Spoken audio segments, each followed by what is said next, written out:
going to start off this one by just describing what it is that Amanda with Digital Pro Lab and I are up to, what we're trying to accomplish here, what we're trying to do, and maybe you guys have suggestions on how to make it even better, which we are certainly open to.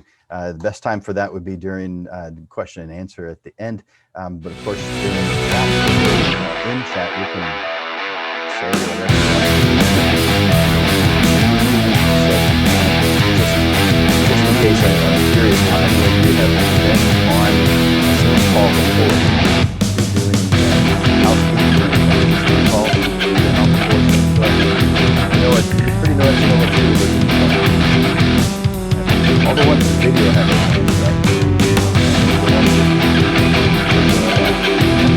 He's got it and good.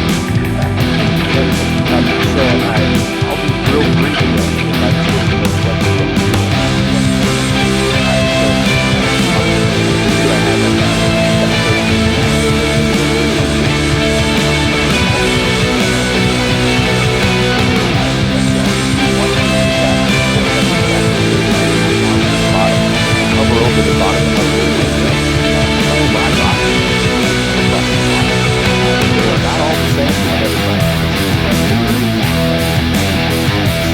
But if you hover over the bottom, you'll see one that says chat.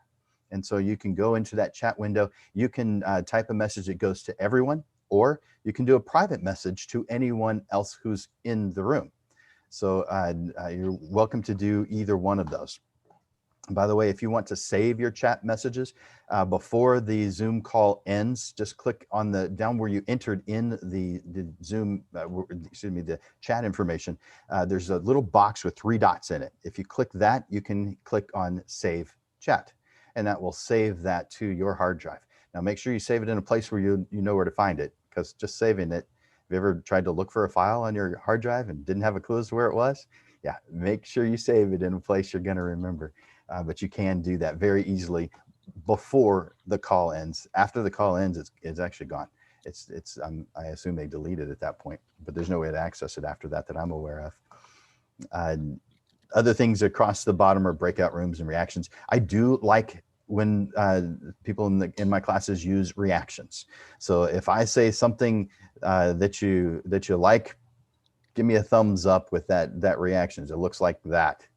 If I say something that you like even more, well, that's where the heart comes in. Or if I say something that just tugs at your heartstrings. If you want to clap at something I've said, or anyone, not limited to just me. But there's other things in here. Celebrate, like I don't know if you win something. But those are there for you, and I want you to use them. I want to see those in use in addition to chatting whenever you want to. So I want to. Is there anything else about that? No. Oh well, as far as muting, if you're not speaking, you might as well go ahead and put your audio on mute, and it looks like pretty much everybody has. Good job, guys. I'm sure I can see that you guys already know how to do the stop video. So if you need to use that, feel free. So Amanda and I have been friends for a long time. We absolutely believe in the San Antonio photography or photographer community. And we both on our own have done things that benefit the photographer community. But there is that saying that 2 heads are better than 1.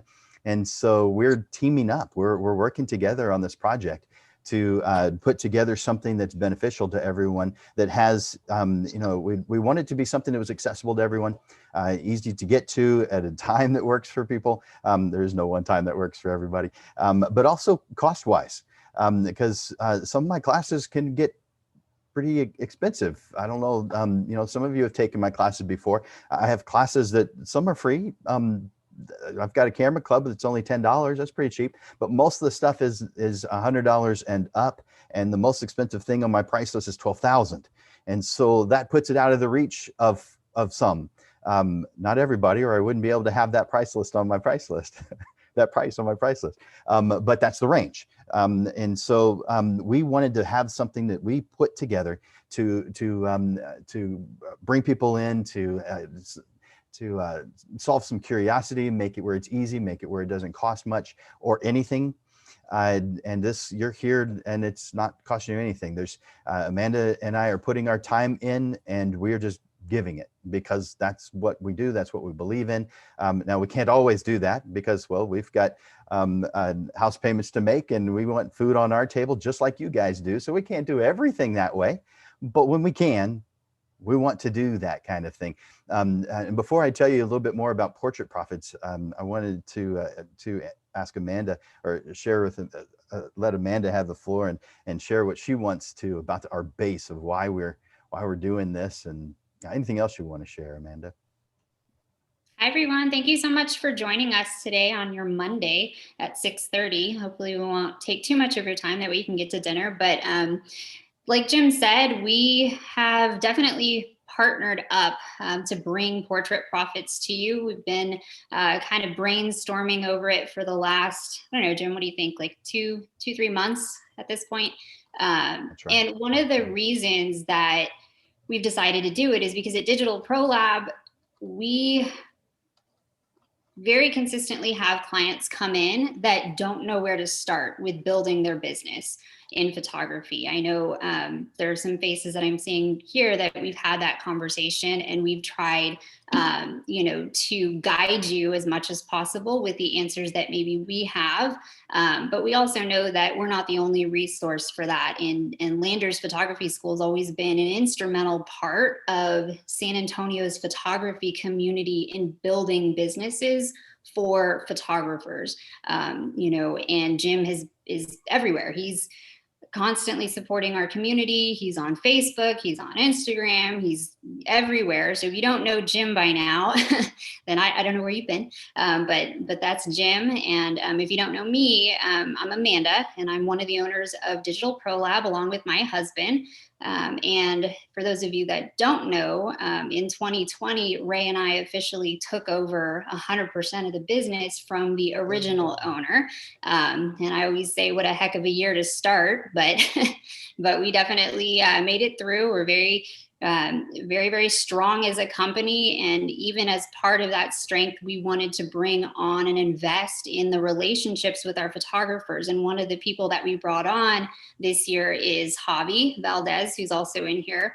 And we brought him on as the client development director. He is specifically hired to help our photogrophers, our clients. Any questions you have, if you can't, reach me, that's why we brought Javi on. If you need more resources, that's what he's there for. And when Javi and I were really discussing what we needed for our clients, one of the things that was an integral missing part was what you will find out that Portrait Profits is. It's going to answer a lot of the questions that you might have, whether it's, where do I get started? How do I get started? What do I charge? What's my goal? How much do I want to offer my clients? Everything kind of in that vein, as well as why you want to get into the business of photography, why you want to get in business. I know, we've been doing stuff there with Digital Pro Lab for a long time. As far as working there, we've owned parts of the company for years now, and now own 100% of the company. But that why is integral. And hopefully through a lot of these sessions and courses that you're going to get through Portrait Profits, you're going to start to see a bigger picture that's going to help guide you to be not only profitable, but sustainable. Building a sustainable business is probably one of the most important things that you should be focusing on. And hopefully I can help with that, as well as Jim with his courses can guide you to that. So really, it's just about bringing resources to you here in San Antonio. So you rock, Amanda. I try. Everybody give her a big heart, because that's what she has. Show me you know how to do it. Yeah, you can do it like Jessica just did it, or you can do it down in the reactions and put that heart right next to on the upper right or upper left of your screen. I don't see a heart in the reaction. What do you see in your reactions? I know there's some of them are different. What do you see in Clap yours? and a thumbs up. Okay, the thumbs up will do the trick. Or a clap. That's interesting. I thought they would have it. I thought that would be something that was on all of them. Thanks. And Amanda's doing a lot of things. Digital Pro Lab is doing a lot of things. Digital Pro Lab has been a strong member in the San Antonio photography community for a long time, decades. I don't remember when Phil started it, but it's been a long time. Do you know what year it was? 1993. So we're coming up on 30 years here in the next couple years. Isn't that so awesome, you guys? To have a resource that's been around that long and still going strong, I just love that. And Lander Photography School hasn't been around quite that long. We started in '97, so you're the older sibling. So, but at first, when Lander Photography started, it was just private classes. I got my degree in 1991 from Sam Houston State University, a photography degree, a 4-year degree. And I had started part-time in 1983, but I was still just in high school at the time. But got my degree, started in as a full-time photographer in '91. Struggled to make it happen. I mean, the teachers that I had at my school were wonderful. And you probably have experienced this in school, whether it's college or classes or whatever. But our teachers were amazing. They loved us. They were passionate about photography. But there was one major thing that they couldn't pass along to us, and that was how to run a business. They didn't know. They hadn't done that. The academic world didn't require that in order to work there. They just required that they had a bachelor's degree in anything and a master's degree in fine arts with an emphasis in photography, meaning a handful of photography classes. And in the academic world, that's supposed to be enough to train you to be able to make it in the real world. Oh, wow. Talk about a joke. So it doesn't work that way. Out of the 33 students I graduated with, within 5 years, I was the last one still a photographer. So if that's not a sign that the academic world in photography, I'm not talking about other things, doesn't have a good understanding of what's going on, I'm not sure what could prove it to you. Again, they were wonderful. They loved us. I loved them, but they couldn't teach what they didn't know. And so I had to learn the hard way. I'm still learning. I don't think that I'll ever get to a point where I know everything. But in '97, I got to the point where I realized I have something to share, but it wasn't on the business side, not yet. One of my friends, well, she became a friend. She kind of effectively shook me, figuratively. She did not touch me at all, but so it was not like she struck my head or my shoulders. Nope, that didn't happen. She shook my mind. She said, "I want you to teach me the basics of photography." And I said, "Oh my gosh, I'm a newbie. I'm a new guy." This was, I'd started in '91. It was only '97. I'd only been doing it for 6 years. I was new. And I was looking at these people who were so much better than me, looking up to them. And I'm thinking, why don't you ask those guys? They know what they're doing. That's the people that I would ask. And they're I went and visited I probably visited 500 photographers over the years, just so I can see what they do and visit with them and hear their points of view and their philosophies. I just wanted to what I could learn. But she effectively said, "You've been doing this for 6 years and you have a degree in photography. Do you seriously think that you can make me feel like you don't have something more than what I've got that you could share with me?" I'd never thought of it that way before. And so I wrote my first class at that point in time, 1997, and taught it. I haven't told anybody this part, but I'm going to tell you. In my garage. I set up a little office in my garage. And that's where we taught the class. Part of it, we actually went on location. Her idea, she probably did not like the idea of being in the garage. Sorry. But that's what I had. That was the tools that I had available at that time. So that's what I did. I had a nice desk in there, but it was still the garage. So it has progressed over the years. Again, that was 1997. And about 10, maybe 12 years later was when I wrote my first business class, 2009. And at that point, I realized that this was really necessary. This is really needed because there's so many good photographers out there. There's a lot. Would you agree with that? There's a lot of good photographers out there. Now, I'm not saying they're good 100% of the time. I'm not saying 100% of their work is freaking amazing. I'm saying that it's good enough that the people that's buying it from them are going to be happy. The problem isn't, generally speaking, the quality of the photography. Yes, that can happen. But generally speaking, the quality of photography is good enough, with exceptions. But the business side is almost always the problem. We just don't know about the business side. Now, we kind of think that we do. We can't possibly know what we don't know. That's where the word ignorance comes from. By the way, if you think the word ignorant means stupid, look it up in the dictionary and you'll realize ignorance just means the things you don't know yet. That's all it means. It has nothing to do with your level of intelligence. It just means the things you don't know yet, meaning that the majority of things in our life we're ignorant of. There are more things that we don't know than things that we do know. So therefore, we live in a majority of ignorance. We just try to reduce that. But photographers don't know that business side well enough. And so I want to elevate, and I want others to help me elevate. This is why I'm grateful for Amanda, and because she does that. And now we're working together to do this together, to elevate that business side.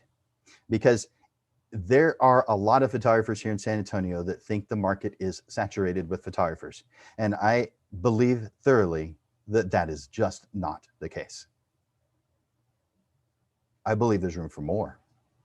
And I believe that there's room for the ones that are here making $30, $40, $50, $100 per session to be making another zero or more easily added to that number. I've got a question for you and I want you to answer it in chat. I want to see your opinion. This is just out of the blue kind of a question. What do you feel, what do you think the average sale in San Antonio is for a family portrait? So go down to chat, open up that chat window and make sure it stays on everyone and put in a number, average sale for a family portrait. Now this is everything. So that means what money will come out of that client's account and go into yours. So if you do a creation fee and prints, well then what's that added together?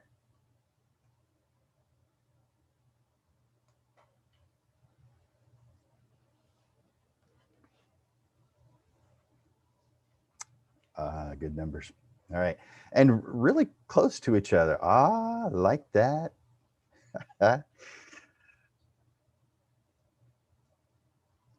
Perfect.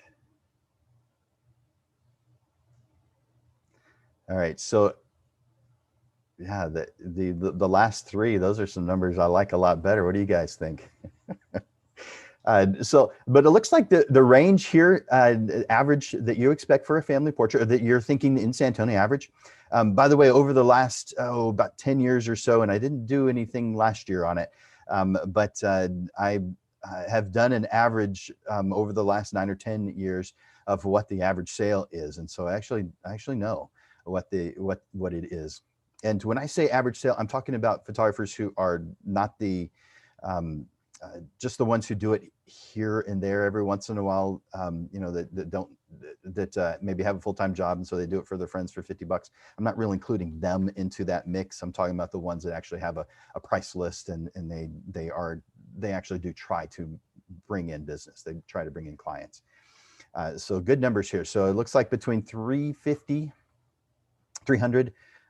to 500 is a pretty popular response, and 1200 to 1500 is that higher end.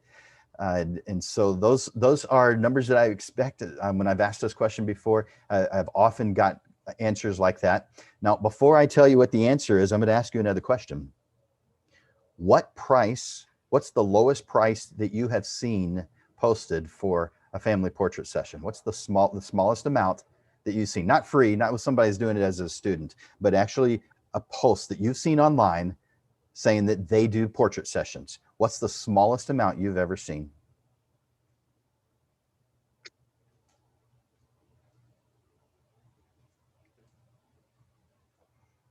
Yeah. 50, 75, 45, under 100. Not looking, might be a smart idea. 50 bucks. Yeah, free. 99 cents. You have not seen 99 cents. Have you really?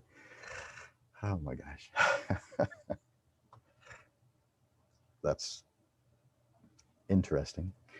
All right. So yeah, 100. Okay. Those amounts are, they're not going to cause you to make a profit. Your time alone won't allow it. In fact, we're going to be talking about how to discover your niche and narrow down to just what you're going to do today. And next time, we're going to talk about how to narrow down the price to it, so it's just yours in the foundation for a portrait price list. That's next week on Monday. But yeah, those are some interesting numbers. Now I'm going to answer the question of what is the average. The average, I'm going to give a range because there are some variables in here that would make one number more appropriate than another. And I'm not going to get into those details. But I will tell you that the average family portrait is between $1,500 and $2,500. That is the average family portrait session and prints in San Antonio. Now, other areas are more or less. So I'm not commenting on what the average in Dallas is or LA. I'm saying in the greater San Antonio area, which means it's not just San Antonio. It extends even past Bernie. It does go a little bit further than that. New Braunfels, Seguin. So it does include those areas. But this general San Antonio metropolitan area average 1,500 to 2,500. Some of the variables that cause there to be a range is to what extent are they actually doing the work? Are they full service? I'm curious what you think the definition of full service is, but I'm not going to ask you to put it into chat. If you want to, feel free. I just feel like it's going to take too long to answer a question of what do you think the definition of a full service photographer is. So I'm just going to tell you. I'm going to tease it first. Does this person I'm going to describe, and you can put yes or no in the chat if you want to, does this person I'm about to describe fit your definition of full service?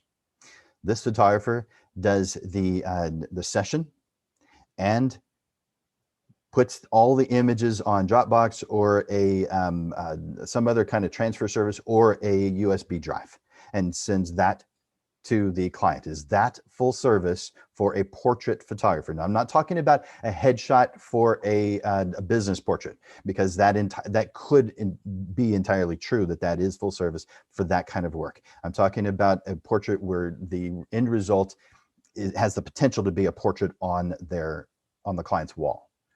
So do you feel like, and I'm getting, nope. Okay, so we got a consensus here. I don't think there's going to be anybody disagreeing with that. I like the exclamation point in all caps, Robin. Thank you. I like your energy. So, okay, so if that doesn't fit your definition of a full service, maybe this does. The photographer does a portrait planning session beforehand, then the session, and then they show the photographs online and allow them to pick whatever they want. How's that? Is that full service?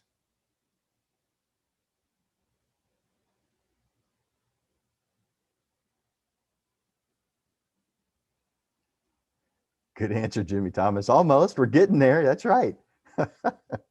Warm. Yeah. Yep. Avi. Thank you. Lorelei. Perfect. Halfway there. Yep. Thanks, Henry. Yes. Excellent. These are good answers. So the first two things that I have described, the first one is called a shoot and burn. That's just the cliche or what a lot of people call it, shoot and burn. Now, shoot and burn has its place. all tools, all business models in photography have their place. For instance, if you're photographing an event and they want those images immediately so that they can upload them to their website, like within 5 minutes of the event ending, shoot and burn is the appropriate tool. That's the right thing to do. What about the next one where I said there may be a planning session, then the session itself, and then you put your photographs online? I call that one post and pray.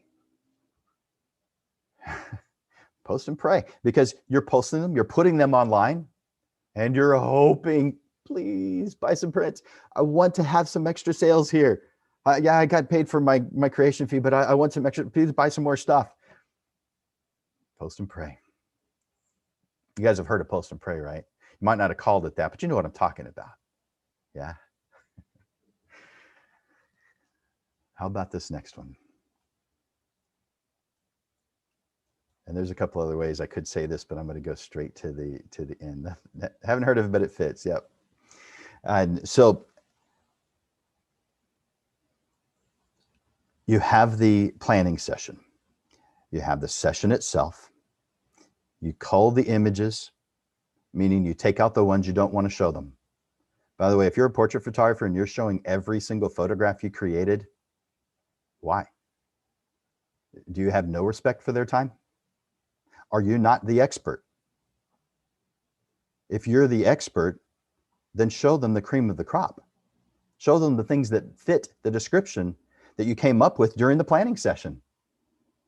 And don't show them everything. Now you may say, well, I'm not showing everything. If they close their eyes, I'm not showing that. If there's a photograph that doesn't fit what they're trying to accomplish, get rid of it, take it out. You don't need to show them a whole bunch of images. All right, that's a little bit of philosophy in there. Didn't mean to throw that in. So you've got planning session, you've got the photography session, you've got your culling that you're doing yourself. You're pulling out the ones you don't want to show them. Then you're showing them those photographs in person or via Zoom or some other online video chat.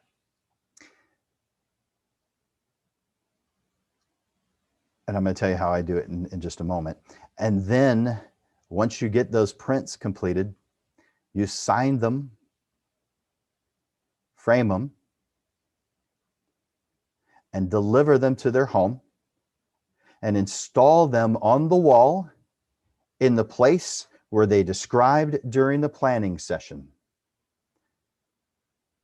Now we're at full service. Do you agree? There's little things in the middle that you can do also, but that's full service. Full service means they don't have to do any service themselves. They don't have to do any work.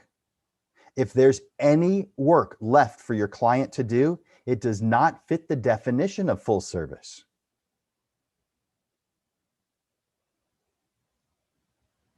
Anybody disagree with that? If there's any work left for them to do, it's not full service. Now, does that make it a bad thing? Does that mean you're a bad photographer if you don't do all that? Not even slightly. It just means that it's not full service. It's something other than full service. It's still good. Everything you're doing is good. It's all good. If you're doing it with your client in mind, trying to do the best possible job for them, you are doing a good thing. You are a good person. Keep on doing that. Just keep on growing like you're doing. You're taking this class. I'm preaching to the choir. So therefore, I know you want that. Keep on working towards that. Now, little pieces in there. I'll tell you a little bit about the signing. I'm going to tell you my average sale for a family portrait session, and it's higher than any of these numbers. In fact, it's greater than double any of even the highest number that you saw here. My average sale for a family portrait session is $3,800, which is definitely not the highest in San Antonio. There's a handful that are in the 5,000 plus range, a handful in there are very few that are in the 10,000 plus range, and there's only one that I'm aware of that's in the 20,000 range here in San Antonio. Does that surprise you that there are some portrait photographers earning greater than $20,000 per session?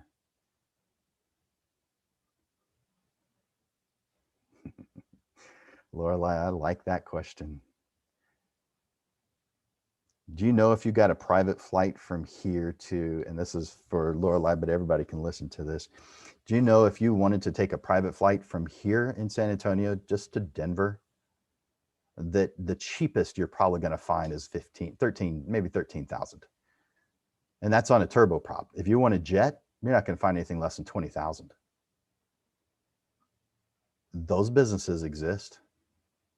And that's just a one-time thing. A family portrait on someone's wall, they get to enjoy that for years. It'd be like keeping the plane.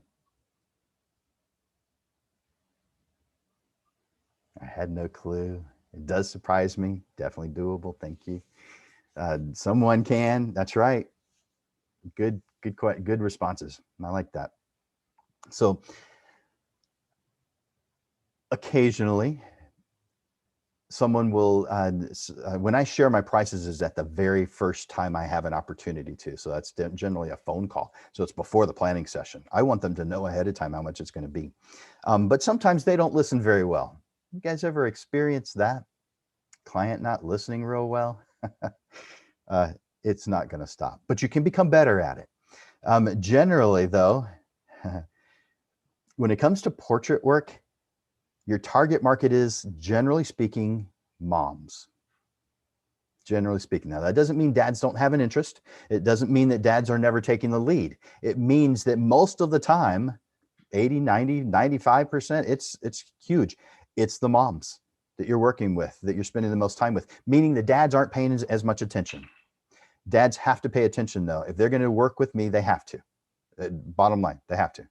There's no ifs, ands, or buts about it. If dad's too busy to show up to the planning session, we're not working together. Simple as that. And the reason is because I have to have my clients on the same page. They have to be. If he doesn't know what's going on because he didn't listen to his wife, and that almost never happens, right? Husbands listening to their wives, they always listen to their wives, don't they? That's why I need for them to be present when I'm doing the planning session. They have to be there. They have to listen. They have to focus. I want them to know what's going on here. I want them to understand how important the family portrait is. It's much more important than that $20,000 flight to Denver. Much more. But still, occasionally, dad's not paying attention. And when I show the photographs at the portrait selection consultation, I use a projector, and I project in the place, in the size it's going to be. So wherever they've told me they want it to be, I have a projector. I project it in that size. And if they want to see it smaller, I just make this picture size smaller. But I put it up on the wall and I say, that's my $5,000 size. And mom is normally silent because she already heard my numbers. Dad, I love dad's reactions. This has happened more than once, but I'm picturing one person in my head as I'm saying this. I said, this is my $5,000 size. And dad just had a knee-jerk reaction. He said, what? Is it lined in gold? And I said, actually, yes. I sign every single one of my photographs in gold. I have gold leaf and a heated ballpoint pen. So yes. And you know what? It hasn't, while I haven't had the opportunity to say that very often, there hasn't been a single change in the reaction. It's been silence after I've said that. That's kind of fun. After his outburst reaction. But so I'm sharing the size, and often they'll say, well, can I see it one size smaller? And why do you think they're saying, do I want to see it one size smaller? It's because they want to see a smaller price. They're not really interested in seeing a smaller photograph. But it's pretty interesting. The majority of them go back up to that size because it is the appropriate size for the space. It's choosing the right tool for the job. It's not about money as much as it is about choosing the right tool for the job. Now that brings me to the main topic that I wanted to share with you guys today, and that's discovering your niche. You are a tool to help somebody else get what they want. You're just a tool at Home Depot or Lowe's. all of you are really good tools. You can help people get what they want. But there is not one of you who can do everything that everyone else here watching today can do. So therefore, you're not a multi-tool that can do all that. Sure, you can press the button in front of anything. You can press the button in front of a car. You can press the button in front of a house, a family, a high school senior. You can press the button in front of a pen. You can press the button in front of anything, but is that the differentiator that you want to have? Is I have the ability to press the button? No. You want to do what makes you happy and makes the people you work with happy. Isn't that what we want? We want to do the things that cause us to have excitement and energy and dedication and passion. We want to do those things. There's certain things that you know you enjoy doing in photography and things that you don't enjoy doing in photography.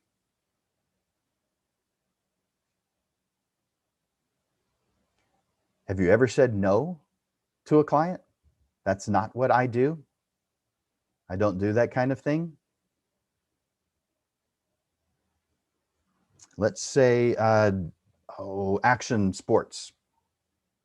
If someone called you right now and said, I need photographs of my kid playing volleyball at the next volleyball game, are you going to answer this in chat? Are you going to say yes or no? I need a photograph of my kid at the next volleyball game.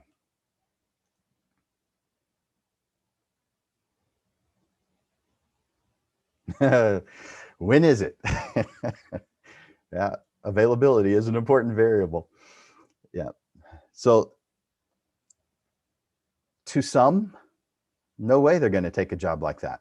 And lots of reasons for it. They may not have the equipment they need for it. They may never have done that kind of thing before.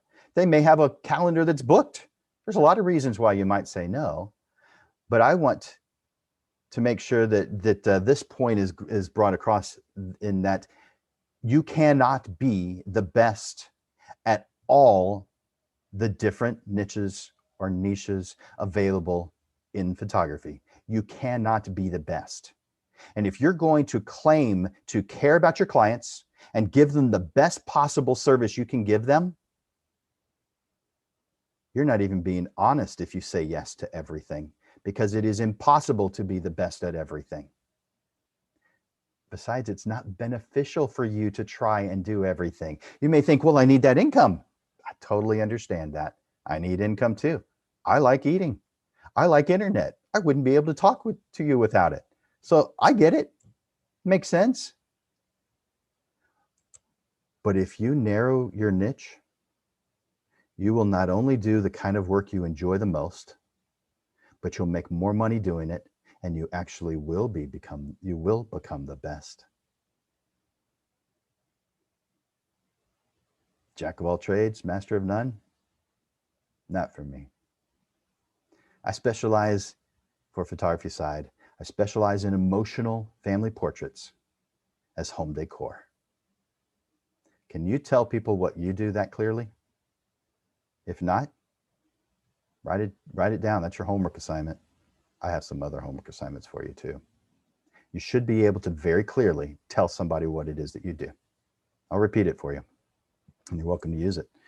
I specialize in emotional family portraits as home decor.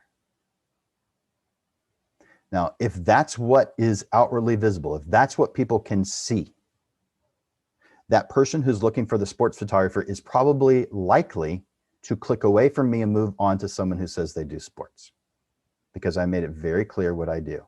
And you may, again, be thinking, well, aren't you pushing a lot of dollars out the window by doing that? Yes, but they're dollars I don't want, because I'm not the best at that. And I claim that I am going to give them the best. If I can't do the best job, I refer. I ask someone else. I tell them, this is not what I specialize in. This is not what I am good at. Yes, I can press the button in front of anything. And people have talked me into doing things. Like I photographed, oh man, this is 10 years ago, 15 years ago. I photographed food. Man, if you don't have training in photographing food, just stay away. Oh, geez. But they wanted me, it was a meat place, a meat processing place, and they had brisket and sausage and all kinds of great stuff. And yes, I did get to try it. And yes, it was freaking amazing. Those of you who don't like meat, sorry, I do. So, but it was so good. But I've known the owner for, I don't know, I've probably known him 20, 30 years. And he said, I am going to spend this money and I want to spend it with you. And that was after telling him, this is not what I do. It's not what I specialize in. There are people who are really good at this. I think you should call them. And I gave him a phone number of someone, a name and phone number to someone to call. He didn't want it.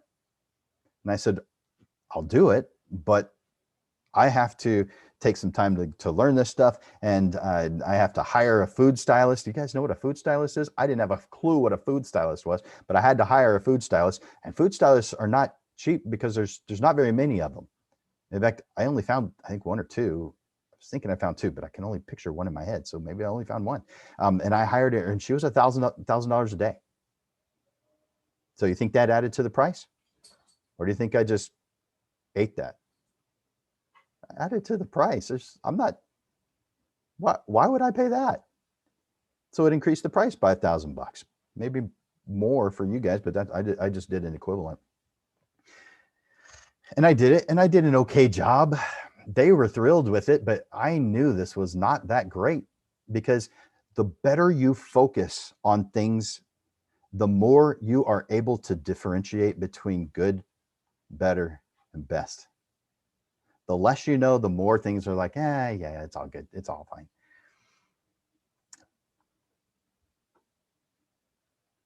If any of you have a niche, will you share with us in chat what that is? Weddings, engagements. Okay, cool. Pets, landscape.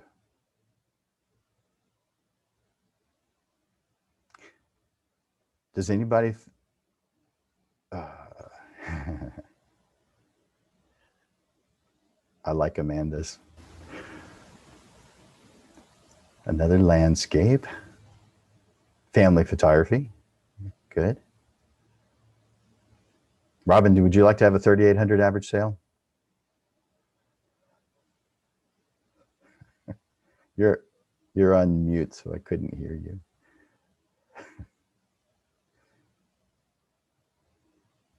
Editorial fashion, corporate events. Good. Very good. There's a lot of things, of course, that we could specialize in. By the way, I think a lot of people think when you specialize, that means that that's all you do.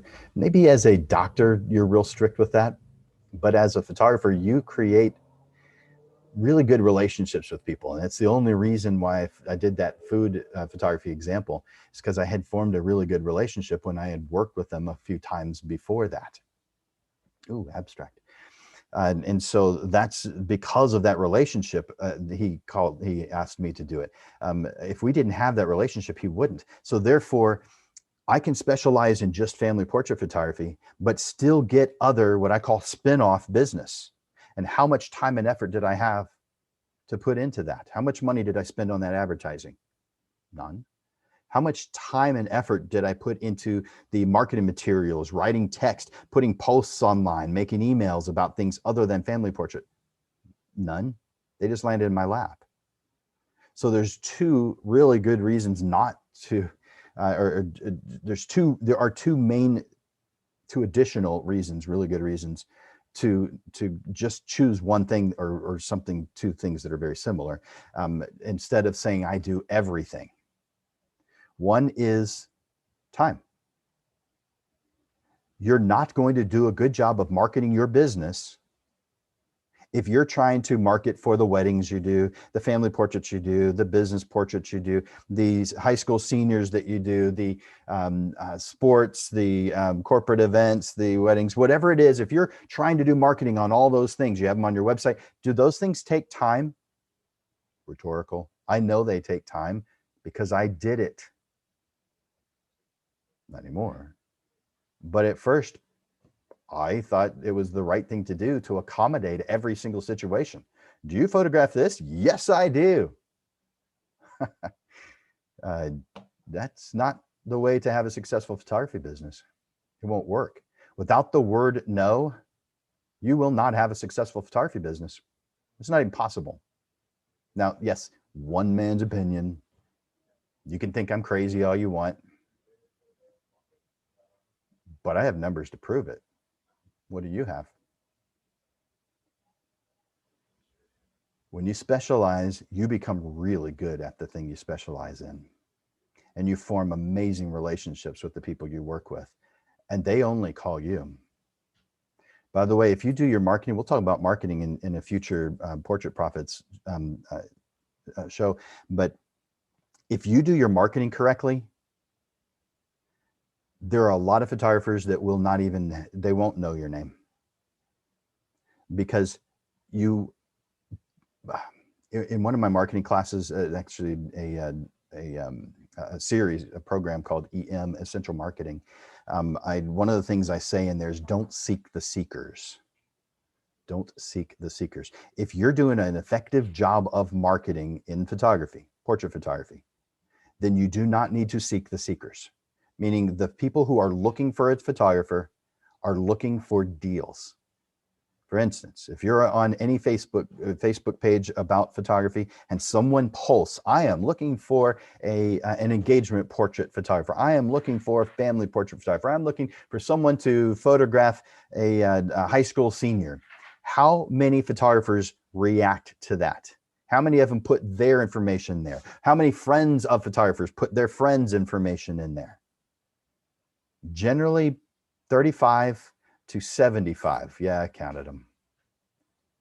I want to be able to prove what I'm saying. So yeah, I count those things.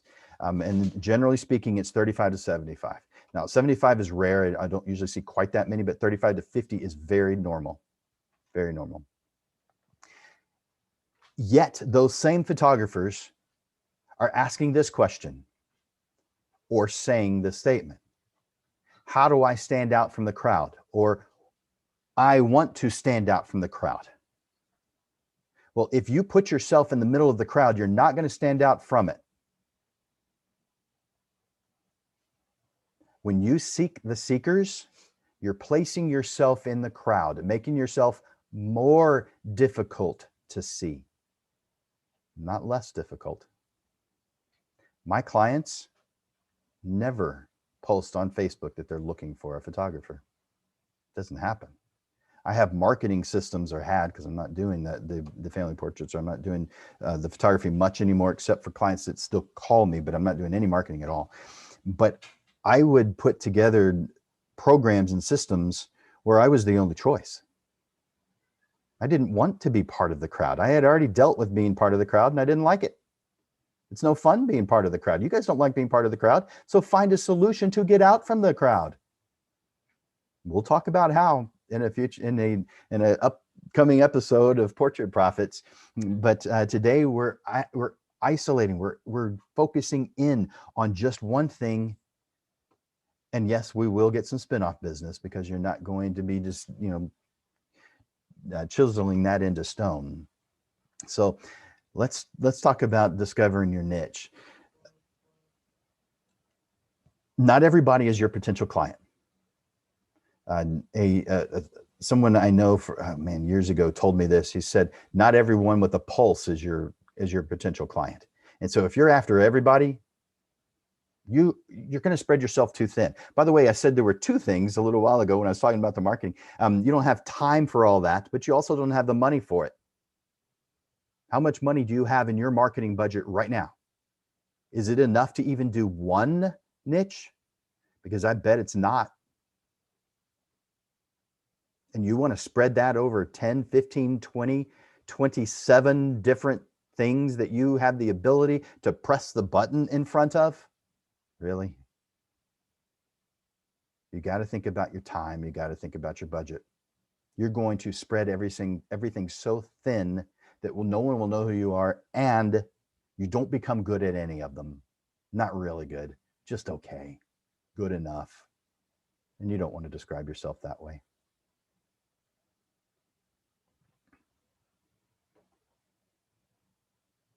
3 things I want you to do.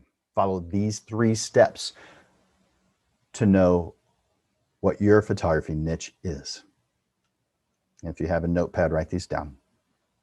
Number 1, define your interests. Define your interests. I'm going to tell you what these are real quick, and I'm going to go into a little bit more detail on them. Photography is just too broad a category. You've got to make a place for yourself in the minds of those you want to work with. So you've got to define your interests. What do you enjoy? I'm not saying just photography related. I'm saying, what do you enjoy? What are your interests? What do you enjoy? What gets you up in the morning? What gets you energized? What kind of person gets you energized? Because there's people that you cross paths with in life that are very draining. You want to avoid attracting those guys. You have that kind of power, you can do it. Number 2, what do you think you want to do? I mean, it's fine to have a list of 27 things that you have the ability to press the button in front of. But that's got to change. We have to narrow it down. It's okay that you have a large number now, but we have to narrow that down. And number 3, how to narrow the options. First, choose what matches your interest, and then pursue what you're most passionate about. So let's go through those real quick. Number 1, define your interests. Photography is a broad category, so we have to identify our interests and plan a path to match them to our photography. I have a you should, a you must, and a don't. 2 things under you should. You should have a broad perspective of photography.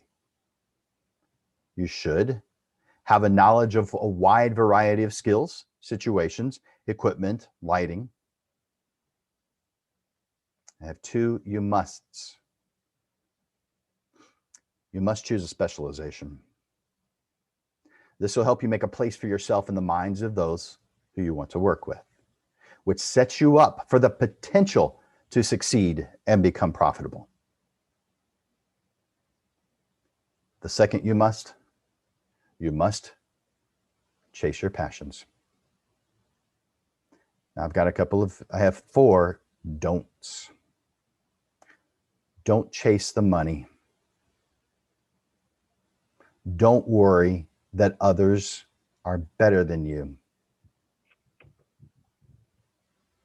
Don't expect things to change or work overnight or in a really short period of time. And don't take the advice of those who have not experienced what you want to experience. So those family members and friends who have the best of intentions for you, you got to stop listening to them. They have not been where you want to be. So the first thing I want you to do under define your interests, I want you to make a general list of all the things you would like that aren't in photography, but other areas of your life. The things you like to do, the things you get excited about, the things that you aspire to do, the things that make you proud, the things that you want for others, and the things you can't live without. I want you to make a list, a general list. Just brainstorm on this. One more time, list all the things that you like not in photography, other areas of your life. The things you like to do, the things that get you excited, the things you aspire to do, the things that make you proud, the things you want for others, the things you can't live without. Make a list. Don't try to do that right now. This is homework. Make a list. Next thing, what do you want to do in photography? What do you want to do in photography? Now, I'm going to share my screen real quick because this is a list of several different things. By the way, thank you for typing those out, Amanda. I appreciate that. All right. I am sharing with you a list of multiple different types of photography. This in no way represents every type of photography. but this is a lot of them. And you can look through that. I'll highlight a few. General portraiture would be on location portraits, in studio portraits. There are photographers who only do one of those. They will only do in studio and never do anything outside of the studio because they're really good at what they do and they don't know the other quite as well. There's others that do on location only. Some do bridal portraits, engagement portraits, executive portraits, staff, animal portraits. Those can be amazing. Family portraits, children, glamour, models, fashion, schools, sports teams. You could keep on adding to that list if you want to. Event photography, lots of different types of events. Wedding is kind of a category all its own, but it is an event. General commercial, architecture, tabletop, products, aerial, food, artistic.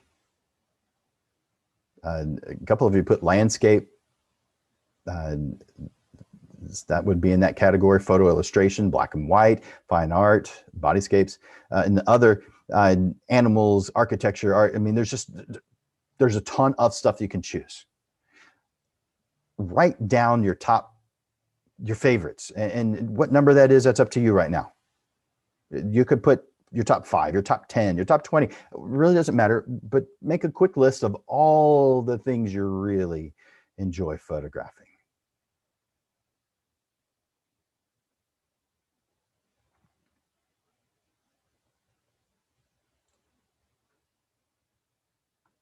And I'm not going to give you enough time to do that, but that's what I want you to do.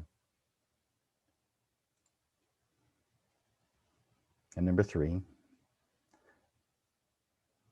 this is how to narrow the options that you've just chosen. I want you to choose the types of photography that match your non-photography interests. Pursue what you are most passionate about. You won't be limited to your choices. You will just know which ones to focus on and which ones to accept if they happen to fall in your lap. Spin-off business. These are the ones you aren't marketing. Those aren't the ones we're focused on. We're focused on the ones you will be marketing. So on how to narrow the options, there are 3 steps. And when we finish the 3rd, you will have your niche.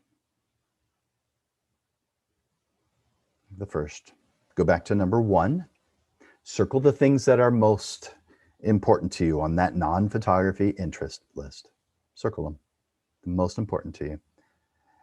Once you have circled all the ones that are most important to you, I want you to put a star next to the ones that you are certain you can't live without it. Life wouldn't be the same without it. Put a star next to those. There may be very few. Might be 1, might be 2, might be 3. But narrow that first list, the non-photography interests. Narrow that down. Again, circle the ones that are your favorite, the ones you really like, and put a star next to the ones you just can't live without. Second thing of the 3, go back to number 2. Reevaluate and confirm the ones you cannot live without. Same thing as you did for the first one.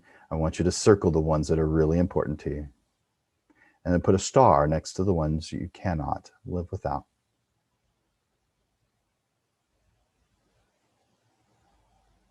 And then the 3rd, from these 2 things that you've done, you've written down just the ones that you've started on the non-photography and the photography list.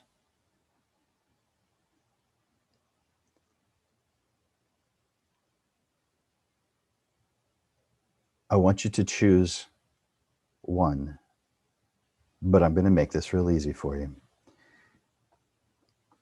Write down the ones that you want. And at this point, you would have already done that, but write down the types of photography you really, really, really, really like. You really can't live without. You just love this stuff. Write those down. Some of you will only have 1 already, but most of you probably will have a few that are in your really, really like, you want to do it. You're going to say yes every time.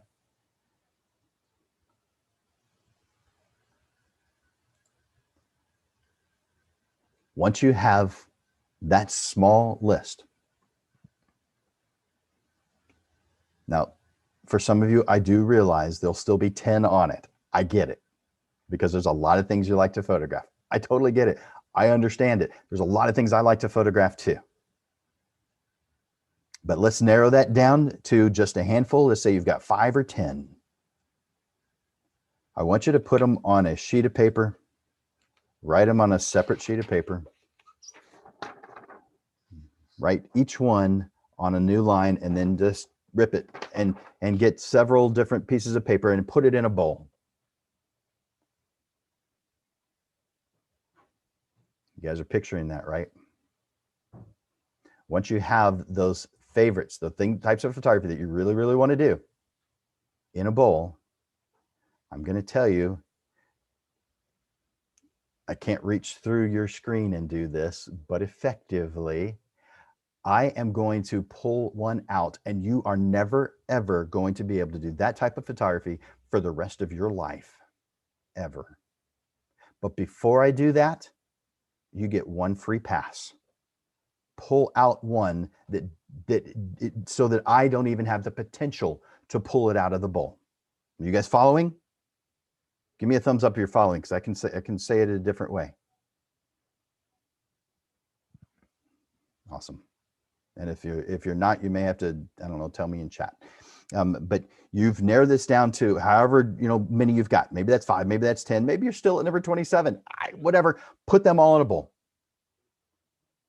I'm going to pull one of those out, and you never ever get to do it again in your entire life. But before I do that, you get to pull one out that is safe.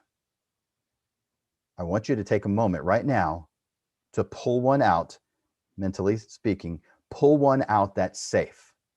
And when you have that, put that in chat. I want to see what it is. Pull one out that is safe. I don't have the potential to pull it out, and it's something you'll never, ever be able to do again. You get to keep it.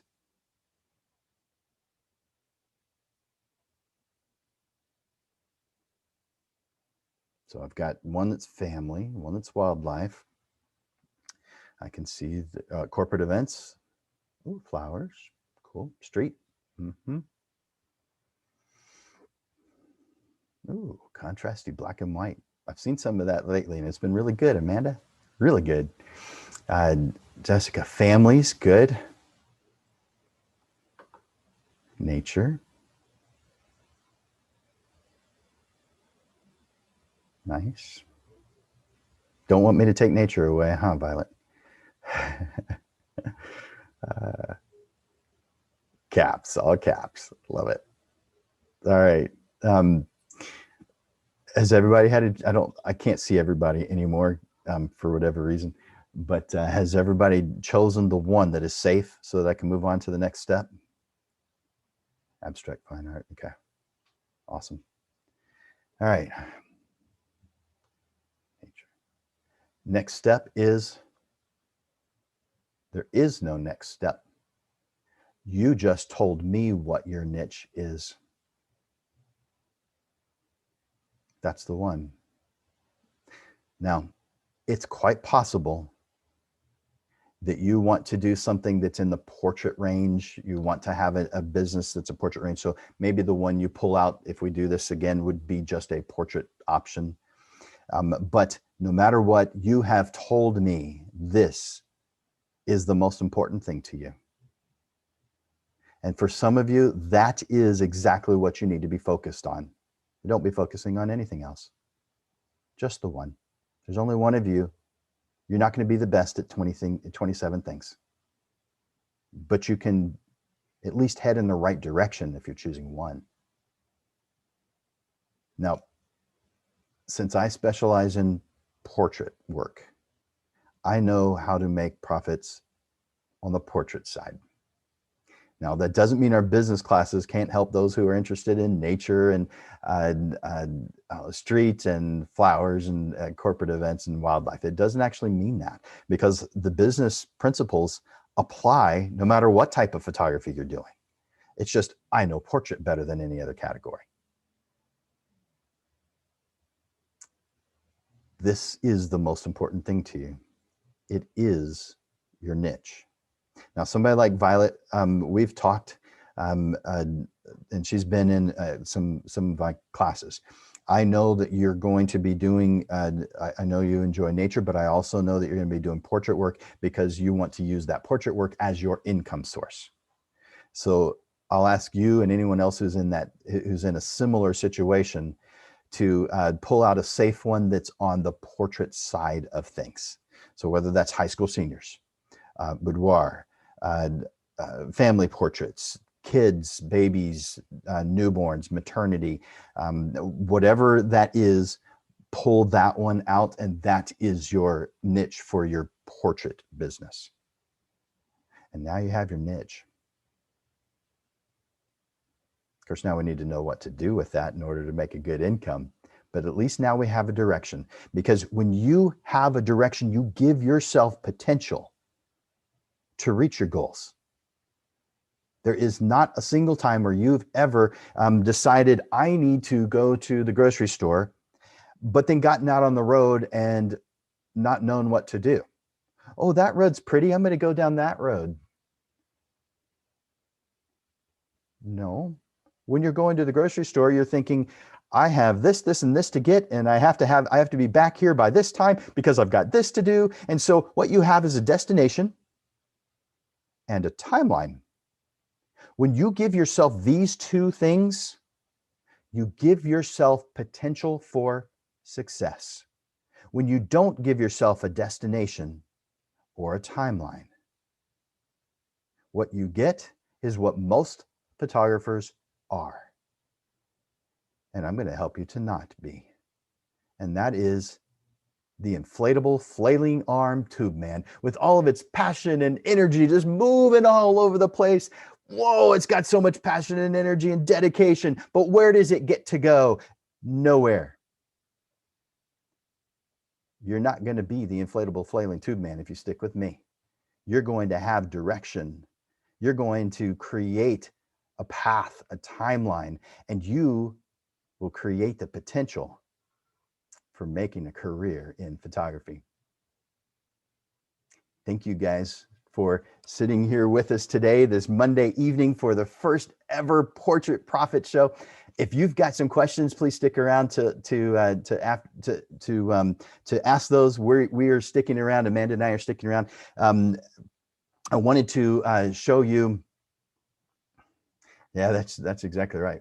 Most photographers will fail within the first few years. It's within the first 5 years that they fail, but yeah, they have already failed within 2. They just don't know it yet. They have passion, they have dedication, and they have perseverance. That's why they continue.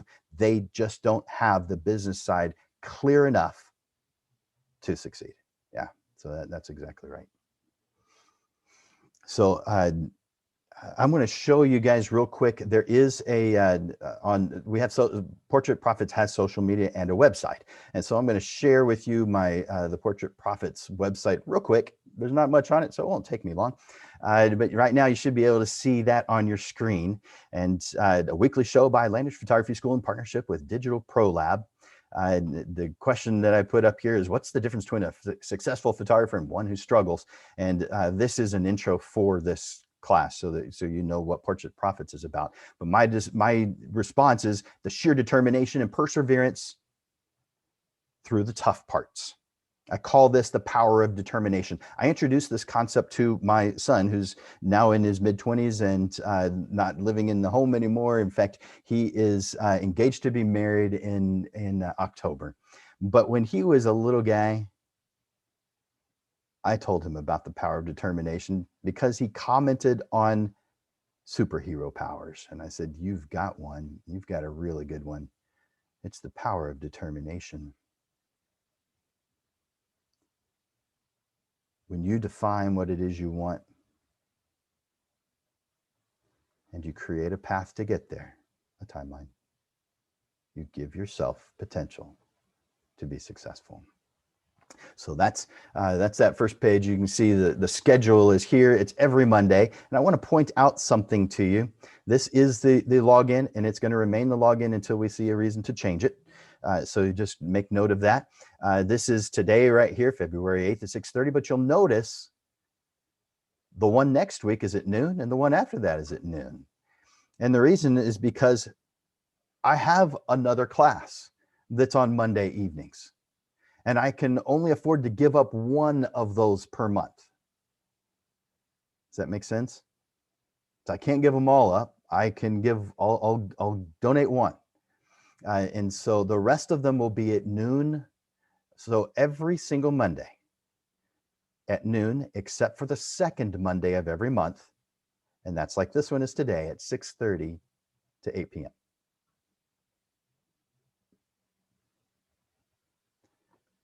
We are recording these and we will put these on the YouTube channel. And so I can show you that there's nothing there yet except for that intro video, but it will be sitting here. And so I encourage you to go to the Portrait Profits page and click on subscribe. Just click on that link on the portraitprofits.com webpage and it'll take you here. Just click on that subscribe button. We are on Facebook, we are on Instagram, and probably some other places. I have forgotten where else we have our stuff, but that's where that is. Again, next week we're going to go over the foundation of a portrait price list and how to create one that's unique to you so that you can reach your goals. Oh, Amanda, tell us about that. So just as a small thank you for being the first class to join us for Portrait Profits, I wanted to do something a little extra for y'all. So we're going to do 40% off 16 by 20 Pro Luster prints for only y'all when you type in Build My Business in the promo code section of any of our ordering systems. That's starting right now, all the way through midnight on the 11th, which I think is Thursday. So if y'all need any 16 by 20 prints, now's the time to do it. And just for y'all, 40% off, okay? Woohoo! Thanks, Amanda. You're welcome. That's freaking awesome. 40%. Not for hobby though.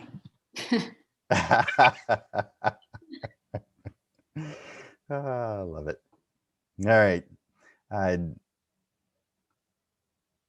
Do you guys have any questions about what we've gone over today or what Portrait Profits is all about?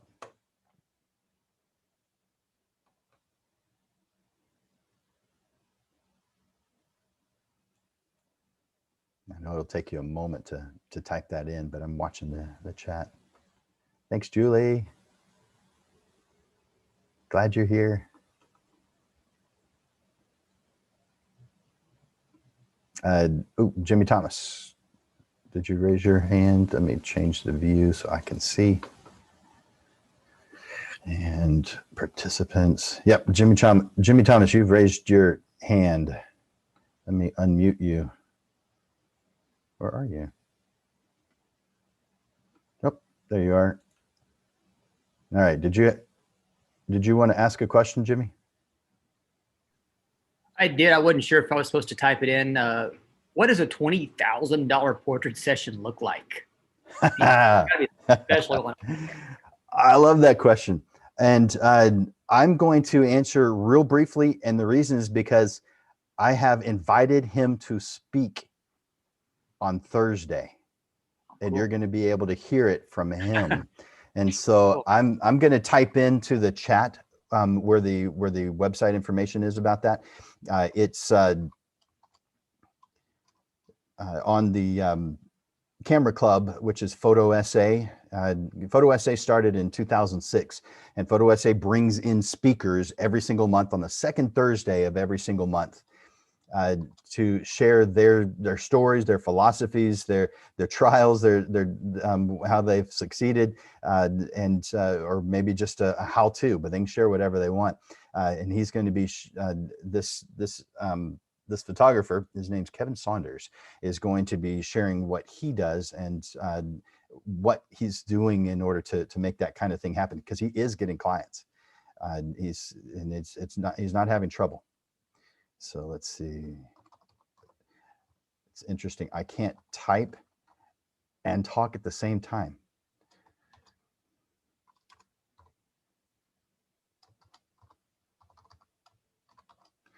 So I just put that in the chat. Do you guys see that in the chat window? It says meetup.com/photo essay. If you click on that, now if you're not already a member, just click on the join us and it'll ask you for your name and email because we send out an email every single month telling you what the next speaker is. And so if you want to come, great. If you don't, great. As far as cost, it's very low cost and it's voluntary. So you can choose to pay or you can choose not to pay. Totally up to you. The annual fee on it's $29. Each meeting is 10. Again, if you don't want to pay it, don't pay it. It's not about money. It's about putting photographers together. So meetup.com/photo essay. Click on that and click on join us.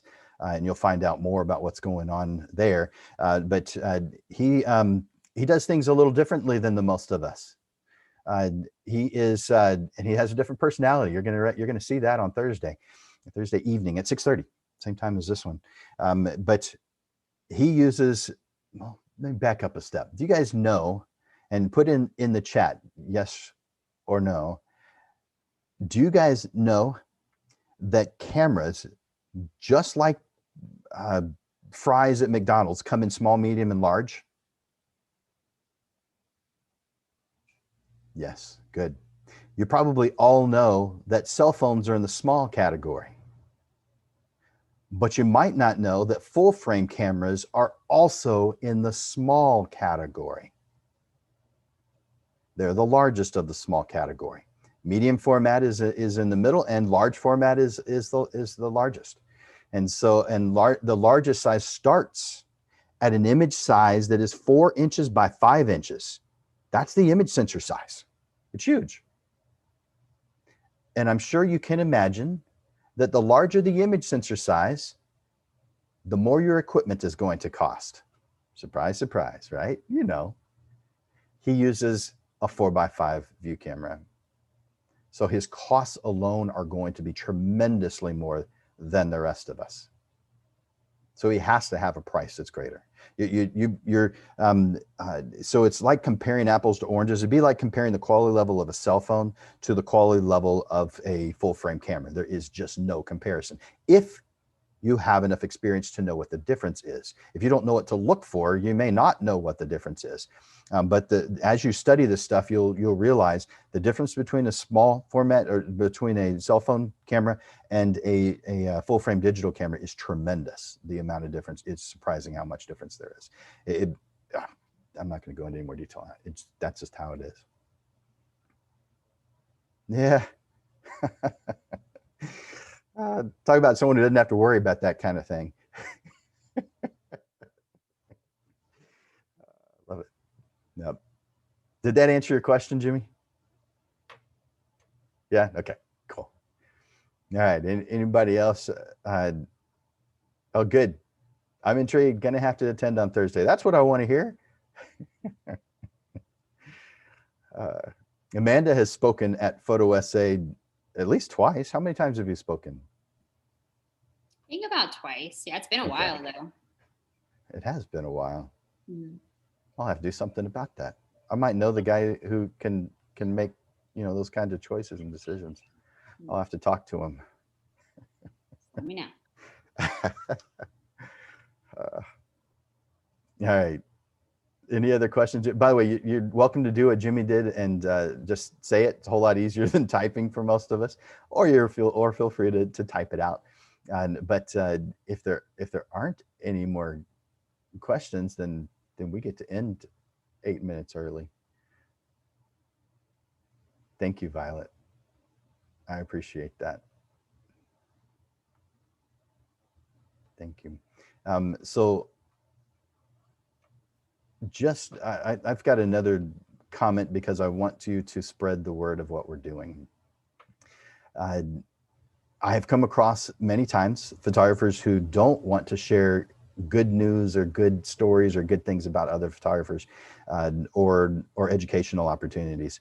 And the reason is because they think that the market's saturated, and if everybody's doing it, they're going to be, they're going to have the same struggle. That's just not the case. not the way I teach it anyway. There aren't enough photographers in San Antonio who are doing it right. So therefore we are wide open as far as opportunity for photographers in San Antonio. Now, I do specialize on the portrait side, I mentioned already. And so I know for sure that about the portrait side, I'm not aware of the food and the nature side as much, but I would assume it has just as much opportunity as the portrait side does. So I want to ask you to, if you enjoyed this class, if you felt like there was just a smidgen of information that you found beneficial, will you post that on your Facebook page? Or go to the San Antonio Photography or San Antonio Photographers, one of the Facebook pages, and just say, I was at the Portrait Profits class tonight and I recommend it to everybody, or something along those lines. If you felt like you got something out of this, that is how you can, like I said, Amanda and I are just donating our time. If you feel like our donation of time is worth the 2 minutes or less that it takes to post something nice about us on Facebook, I encourage you to do so, because the greater number of people who know that we're doing this, the better it is for everybody, because we are lifting everyone up, which means all of us are going to have a better income. We are going to get our clients to expect prices that are normal, and normal means you can sustain yourself on it. I want you to all become career photographers where you are making enough money to not be doing anything other than your passion in photography. That's what Amanda and I want. And that's what you want. That's called a win-win. So let's win together.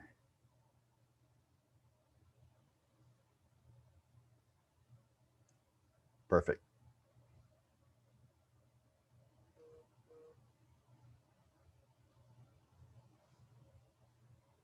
All right. Thank you, guys. Thank you, Francis. You rock. Francis is in our career photographer program. It's 2 years, 300 classroom hours. And she is in the second semester of a total of 6 semesters. She'll be graduating in August of 22. I don't know if you wanted me to tell everybody that, Francis, but I'm proud of you. Thanks, Henry. Thanks, Violet. So this isn't really about the Zoom, but near my workplace, there's a Landers Photography office kind of thing. What all do you guys do there? Is that on I-10? Yep. Outside of 1604? I work at the Domino's right by it. Oh, cool. And I have bought pizzas from you. Sweet. And they're really good. I like Domino's. But that represents 17 years, the last 17 years we have been at that location. But COVID caused us to pivot and move out this past summer. Because of the rules and the social distancing and that kind of stuff, based on the rules and the size of space that we have, we weren't able to have more than 3 or 4, well, 3 students and 1 teacher in the classroom at any one time. And because of that, that's our break even. And there's no reason to work your tail off if you know ahead of time that your only potential is to break even. And we had no clue how long this stuff was going to last.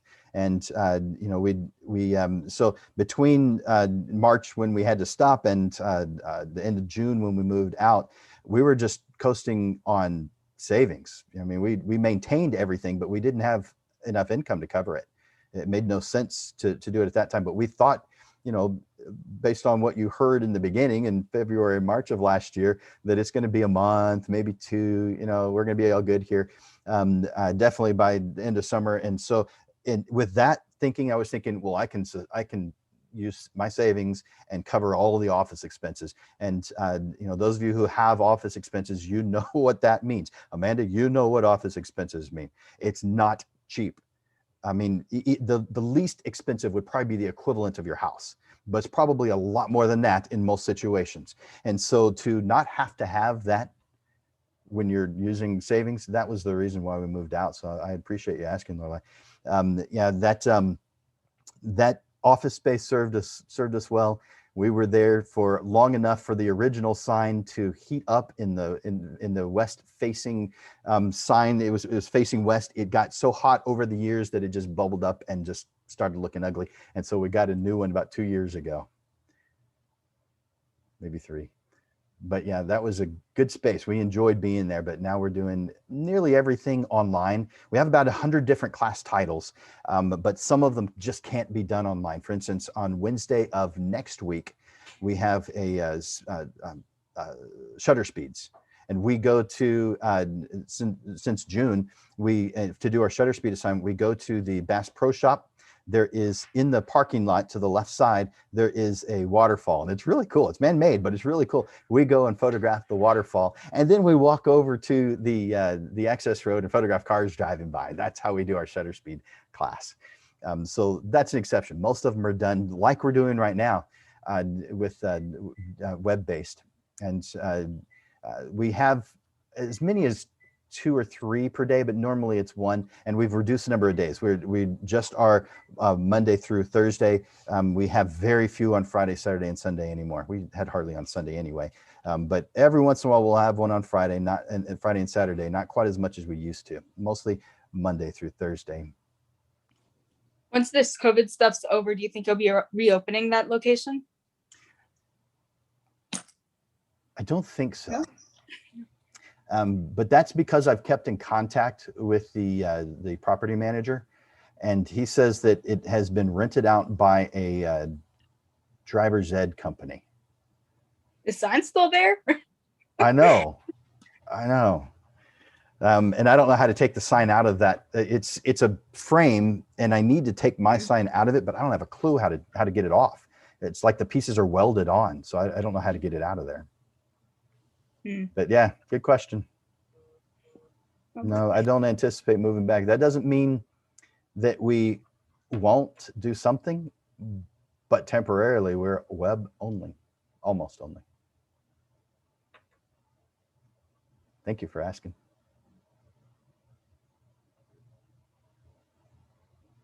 All right.